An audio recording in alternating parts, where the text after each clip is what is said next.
Okay guys, I'm back. This is 14.3, the second part of the video. Guys, I want to just back up a little bit and talk in more detail reference to the Soviet Union. Um, I'm on page 258, The Decline of the Evil Empire. Guys, this is the name that Ronald Reagan gave to the Soviet Union, the Evil Empire. Um, right now, as we've talked about multiple times, how inefficient, how terrible, how bad the economic system can be over there because you're forced to do whatever the communist bosses tell you to do. If they say, you know what, Mr. Scott, you're going to make this pen. What if I don't want to make a pen? What if I want to start my own business and I want to make water bottles? I want to make water bottles. Well, guess what? It doesn't matter what I want. Communists, as we've talked about, again, guys, in great detail, they're going to tell you what to do.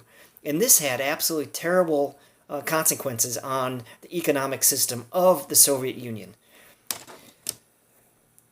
Remember I told you in the first part that Reagan wanted to make, and he did make, a very, very strong military?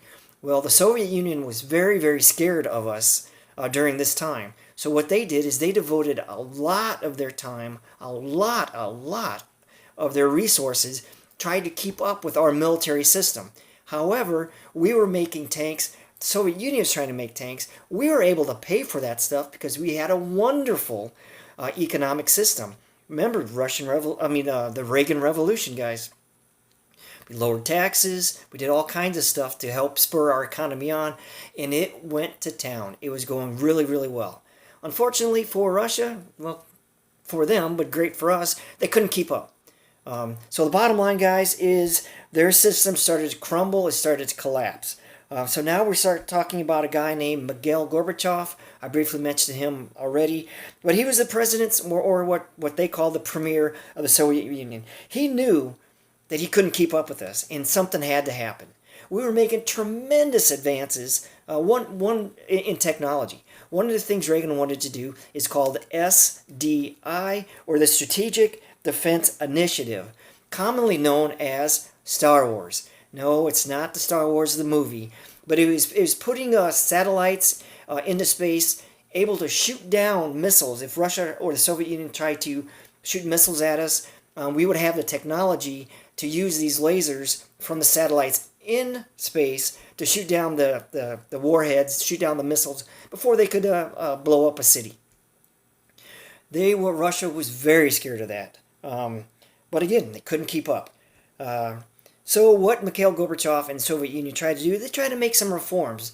Now, they didn't want to go away from communism, but they didn't have a choice because it was an utter failure, and it was just a miserable system. Now, we're looking at page 258. It's called a communist perestroika. Again, Gorbachev tried to save the Soviet Union. So he tried to reduce the number of weapons they were making and tried to change the system in midstream. He just couldn't do it, guys. It was a failure. He tried to do something close to what America has in a free enterprise system. But again, perestroika is what they called restructuring. It just didn't work. All right, guys, before we move on to the comprehension check, this is the last thing I want to tell you about. The last little paragraph before the comprehension check is Reagan legacy. Guys, he really did put into a chain of events some really historic and amazing things. Due mainly because of Reagan's resolve and his tireless effort to defeat communism, he did just that. The Soviet Union collapsed. Remember, we've talked about this in great detail as well. Before World War II, it was called Russia. After World War II, up until about this point, it was called the Soviet Union because we had all those countries in Eastern Europe trying to be a little buffer to stop another attack from coming in, from getting Russia mainland. But now things happened again where he couldn't support those countries anymore. He being the Soviet Union and Gorbachev and some of the other leaders, they just couldn't do it. It failed because Reagan put so much pressure on them to do so. His support of Reagan's support of the private enterprise system caused such an economic boom in America that it was just unparalleled up until that point in time. So it was just amazing. Read the Reagan legacy, and he really was, again, in my opinion, one of the top five greatest presidents in America. Okay, guys, so let's talk about the comprehension check. Okay, again, 1, 2, and 3. Just give me the answer. Pretty easy. We talked about every one of these, and and 4, guys. I know that we talked about this one as well. It is the question says, how was the Reagan Revolution good for America? Please read it, understand it. It's not saying define the Russian Revolution. Reagan Revolution. It doesn't say define the Reagan Revolution. It says how was the Reagan Revolution good for the United States?